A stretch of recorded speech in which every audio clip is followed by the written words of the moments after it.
नमस्कार, good evening. आप देख रहे हैं भारत 24, साथ में आपके शिखा ठाकुर।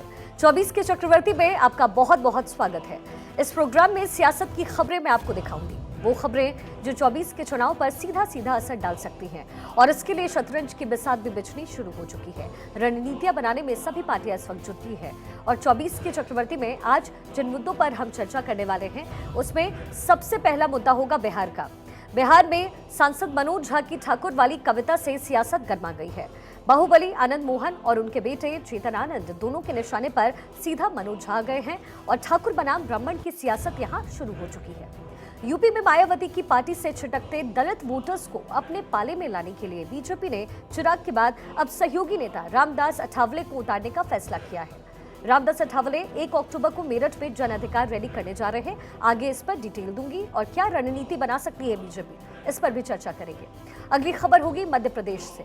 मध्य प्रदेश में दिग्गजों को मैदान में उतारने वाली बीजेपी के सामने अब कौन कौन सी चुनौतियां हो सकती है, बात उस पर भी करेंगे। तो वहीं राजस्थान की चुनावी जंग में अमित शाह और जेपी नड्डा ने कमान संभाली है। दोनों आज जयपुर में मैराथन मीटिंग भी कर रहे हैं। तो इन तमाम मुद्दों पर हम बातचीत करेंगे और कैसे इन तमाम पार्टियों के लिए सीधा सीधा 24 टारगेटेड रहेगा, इसका हम जिक्र करें। लेकिन उससे पहले एक बड़ी जानकारी मिल रही है। जयपुर इस वक्त पहुंचे हैं बीजेपी अध्यक्ष जेपी नड्डा।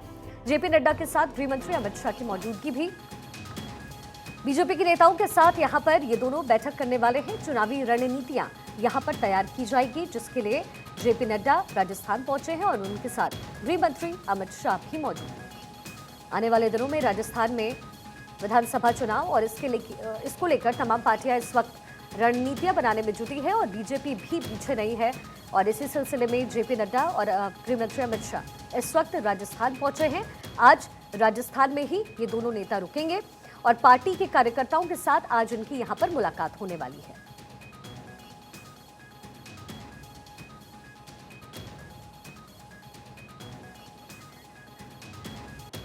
इसी बीच एक और बड़ी जानकारी, 2024 चुनाव से पहले मोदी सरकार का एक बड़ा प्लान, ग्रामीण संवाद यात्रा निकालने का प्लान। सरकार गांव-गांव तक भेजेगी 1500 रथ। रथ हर दिन 3 ग्राम पंचायतों को कवर करेगा। रथ के साथ 4-5 अधिकारी मौजूद रहेंगे। योजनाओं को लागू करने वाले अधिकारी यहां मौजूद रहेंगे। सरकार की उपलब्धियों को जनता तक पहुंचाने का लक्ष्य रहेगा। योजना का लाभ हर व्यक्ति तक पहुंचाने का भी लक्ष्य होगा।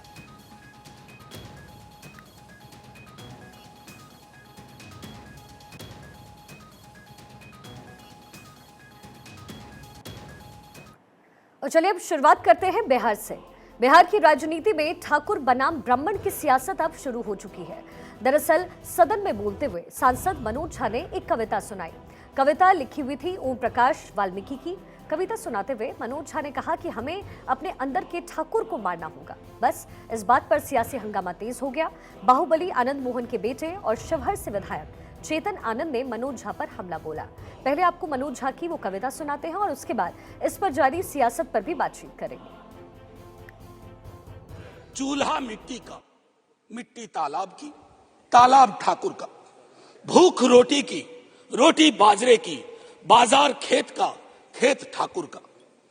बैल ठाकुर का, हल ठाकुर का, हल की मूठ पर हथेली अपनी, फसल ठाकुर की।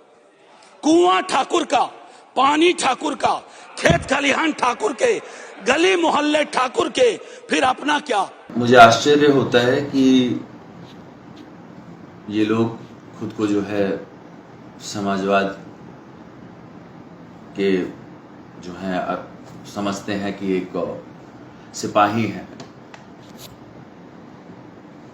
बहुत आश्चर्य इस बात से भी होता है कि आपने उस समय जब मैं पूरा जो पोएम देख रहा था, इन्होंने बोला कि मैं जात पात पे नहीं जा रहा हूं, और फिर उसके बाद पूरा का पूरा विलेनाइज जो है आपने ठाकुरों का कर दिया।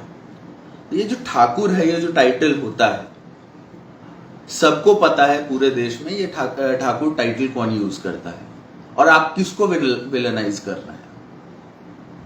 मैं इन लोगों से पूछता हूं जिन्होंने ये किया कि भाई आपको ठाकुरों से क्या एलर्जी है। मनोज झा जी का बयान जो है वो काफी चिंताजनक और दुखद बयान है और इस बयान से ये स्पष्ट हो रहा है कि ये बयान पूरी तरह प्री प्लान बयान है और लालू जी के निर्देश पे इस तरह का बयान दिया गया है। वो कह रहे हैं कि हमको अपने अंदर के ठाकुर को मारना चाहिए। आप क्या संदेश देना चाह रहे हैं? आपके अंदर में ठाकुर है, इसका मतलब राक्षस है। अगर वो कहना चाहिए उनको कि हमको अपने अंदर के रावण को मारना चाहिए, हमको अपने अंदर के राक्षस को मारना चाहिए। आप ठाकुर को उस जगह रख करके कहीं कहीं ठाकुर को टारगेट करके ठाकुर को बदनाम करने की कोशिश कर रहे हैं। तो आपको ये पता होना चाहिए कि अगर ठाकुर नहीं होते तो ये देश नहीं बसता। इस देश का नाम हिंदुस्तान नहीं, इस देश का नाम मुगलिस्तान होता। और चलिए अब आपको बिहार में राजपूतों का पूरा गणित समझाने की कोशिश करते हैं। राजपूतों की संख्या 5% के आसपास बिहार में है। इस जाति के 7 सांसद हैं। 2019 में बीजेपी के 5 सांसद, जेडीयू और एलजेपी से एक सांसद जीते। 9 सीटों पर राजपूतों का पूरा प्रभाव है। पूर्वी चंपारण, सारण, वैशाली, शिवहर, पूर्णिया, बांका, आरा में प्रभाव है और पिछले कई चुनाव से बिहार में राजपूत बीजेपी के साथ खड़ा रहा है। और अब यही वजह है कि राजपूतों को लेकर या फिर कह सकते हैं कि झा की उस कविता पर लगातार सियासत तेज हो रही है। सियासी दलों के लोगों के दावों को अब आप सुनेंगे तो आपको लगेगा कि राजनीति में जाति जैसा वैसे कुछ होता नहीं है, लेकिन जैसे ही आप जमीनी हकीकत को तलाशने की कोशिश करेंगे तो आपको पता चलेगा कि राजनीति में जाति के बिना कुछ होता ही नहीं है। उसमें भी जब आप यूपी की राजनीति को देखेंगे तो यहाँ जाति के इर्द गिर्द ही पूरी सियासत घूमती है। अब यहाँ कुछ ऐसा होने वाला है तो मायावती के लिए मुश्किल बढ़ने वाली है। दरअसल बीजेपी ने एनडीए के सहयोगी रामदास अठावले को यूपी भेजने का प्लान तैयार किया है। अब इससे क्या इफेक्ट होगा, क्या होगा, ये भी आपके लिए समझना जरूरी है। मेरठ और लखनऊ में रैली करने वाले हैं रामदास अठावले। पहली रैली मेरठ में 1 अक्टूबर को होगी। रैली में डिप्टी सीएम केशव प्रसाद मौर्य शामिल रहेंगे। रैली का नाम जन अधिकार रैली होगा। पश्चिमी यूपी की सियासत पर बीजेपी की पूरी नजर बनी हुई है। अब सियासी गलियारों में पिछड़ों के वोट की महत्ता समझने के लिए 60 के दशक की राजनीति के पन्ने पलटने बहुत जरूरी हो जाते हैं। 60 के दशक में सोशलिस्टों का दिया एक नारा बड़ा फेमस था और सियासी गलियारों में ये खूब गूंजा भी। सोशलिस्टों ने बांधी गांठ पिछले पावे 100 में 60। समाजवादी पार्टी के नेता डॉक्टर राम मनोहर लोहिया के नेतृत्व में ये नारा दिया गया था। पिछड़ों को मुख्य धारा में लाने की इस कविता के जरिए कवायद थी, इस नारे के जरिए कवायद थी। केशव प्रसाद मौर्य और रामदास अठावले दोनों मिलकर के दलित और ओबीसी दोनों वोट बैंक को साधने की यहां कोशिश करते नजर आएंगे। और ये बीजेपी की पहली कोशिश नहीं है। इससे पहले बीजेपी चिराग को भी आगे कर चुकी है। यानी पूरा खेल आप अच्छे से समझ गए होंगे।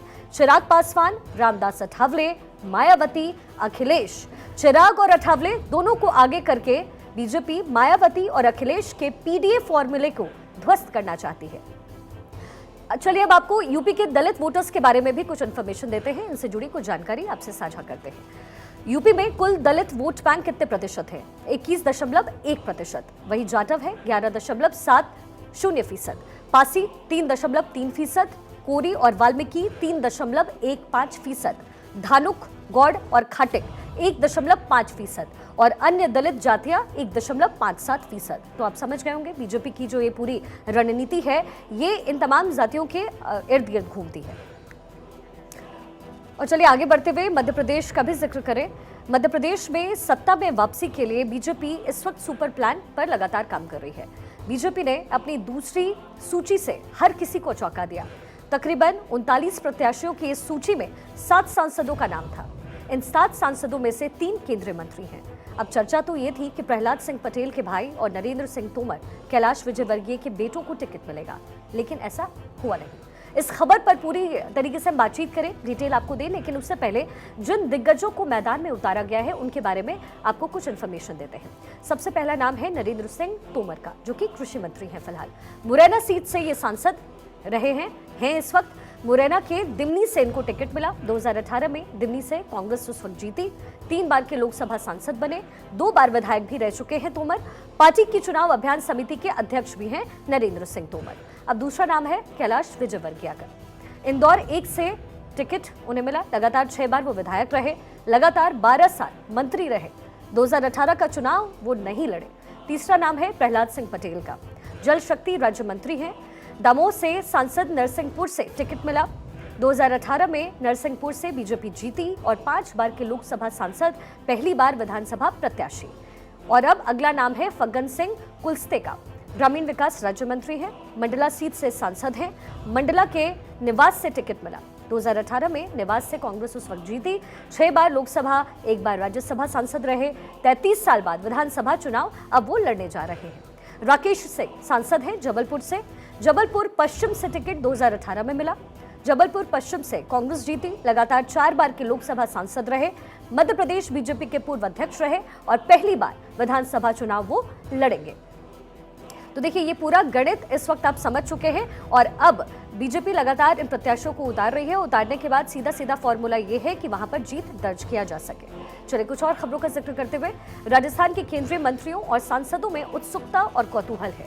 क्या उन्हें भी कहा जाएगा विधानसभा का चुनाव लड़ने को? एक बड़ा सवाल है। क्या मध्य प्रदेश का फॉर्मूला रिपीट होगा राजस्थान में भी? सूत्रों के अनुसार कुछ सांसद और केंद्रीय मंत्री आगे बढ़कर है विधानसभा चुनाव लड़ने के इच्छुक, जबकि कुछ लोग रहना चाहते हैं लोकसभा में ही। अब ऐसे में क्या होगा? आला कमान का अंतिम फैसला। भरोसेमंद सूत्रों के अनुसार राजस्थान में पहले से ही पार्टी है अपेक्षाकृत मजबूत, इसलिए केंद्रीय मंत्रियों और सांसदों को मैदान में उतारने की नहीं कोई जरूरत। लेकिन आज तक कौन समझ पाया है आला कमान के मन को? कोई नहीं समझ पाया नरेंद्र मोदी और अमित शाह की रणनीति को। मध्य प्रदेश में जो लोग दूसरों को बांट रहे थे टिकट, वही लोग अचानक खुद आ गए टिकट पाने वालों की लिस्ट में। वहां भी नहीं थी किसी को कानो कान कोई खबर। इसलिए कब क्या हो जाए राजस्थान में किसी को पता नहीं। पक्के तौर पर कुछ भी कहना यहां असंभव है। लेकिन फिलहाल केंद्रीय मंत्रियों और सांसदों को विधानसभा चुनाव में उतारने के नहीं कोई संकेत। अलबत्ता किरोड़ी लाल मीणा और नरेंद्र खीचड़ के बारे में ये पहले ही आ चुके हैं संकेत।